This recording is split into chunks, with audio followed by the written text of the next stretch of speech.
It's 67 words long, it's 100 years old, and it changed the course of history for the Middle East and the Jewish people. The Balfour Declaration, the expression of the British government's support for a Jewish home in Palestine, was sent by British Foreign Secretary Arthur Balfour to the second Lord Rothschild. I'm here in Buckinghamshire at Waddesdon Manor to speak with the fourth Lord Rothschild about the Balfour Declaration, what it means for Britain, for the Jewish people and the Rothschild family. The Foreign Office, November the 2nd, 1917.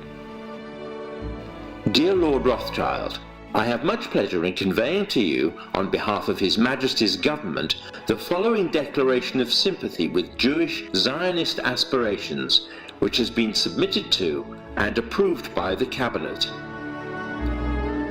So it's possibly the most famous letter in modern Jewish history, and it begins with three words: Dear Lord Rothschild. Why was it that this letter was sent by the Foreign Secretary to your great-uncle Walter?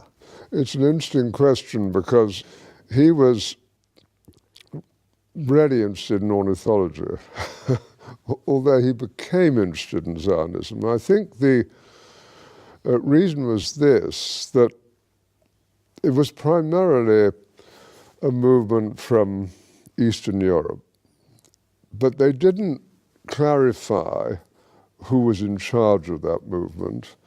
And in addition, it was, after all, in Great Britain.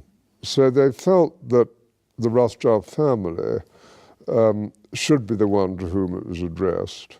And Walter was Lord Rothschild, and he was a Zionist. And those really are the background reasons. So Walter received the Balfour Declaration, and I have a copy here. And I wonder if I could possibly ask you to read it for us. Yes, indeed. Yeah. I'm going to put on my spectacles to make sure I read it accurately. His Majesty's Government view with favour the establishment of Palestine as a national home for the Jewish people, and will use their best endeavours to facilitate the achievement of this object, it being clearly understood that nothing shall be done which may prejudice the civil and religious rights of existing non-Jewish communities in Palestine, or the rights and political status enjoyed by Jews in any other country. I should be grateful if you would bring this declaration to the knowledge of the Zionist Federation. Yours, Arthur Balfour. And here it is, the Balfour Declaration. What do you feel when you see it here? I genuinely feel it's one of the most extraordinary moments in the history of the Jewish people. If you think it took 3,000 years to get to this. And of course, the Rothschild family then as now filled two roles, because it wasn't just a leader of diaspora Jewry, it also played a very significant role in the early years of the establishment of the pioneer communities in Israel. I just want to revisit for a moment your cousin Dorothy, who you mentioned, who at an extraordinarily young age, still in her teens, played such a critical role as a go-between and a facilitator for Chaim Weizmann. Can you say a little bit about that? Well, she married my cousin Jimmy when she was 17.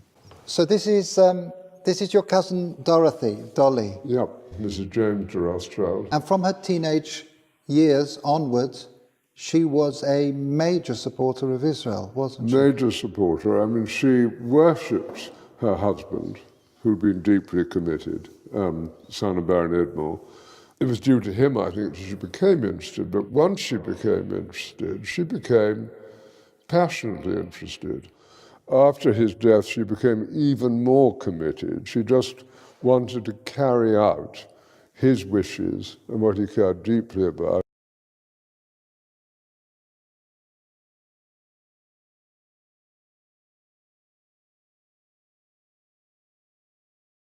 And you can read letters from her to Weizmann and from Weizmann to her when she was only 17. And what she did which was crucially important, was to connect up Weizmann with the British establishment. I think she also trained him in how to deal. She helped educate him how to and it's conduct himself. At that age, but she did sort of tell Weizmann, how to kind of integrate, how to insert himself into British establishment life, which he learned very quickly. So I'm here in the Waddesdon Manor archives, where there is a treasure trove of remarkable documents from the time of the Balfour Declaration. We have the correspondence here between the teenage Dorothy and her husband James, and it's really a love story. Here we have detailed letters describing her dealings with Zionist leaders, her advice and her suggestions regarding the conferences of the Zionist movement. And here we have a letter that the young Dorothy, still not 20, sent to Dr. Chaim Weizmann, where she's talking about the meetings that she's arranged for him.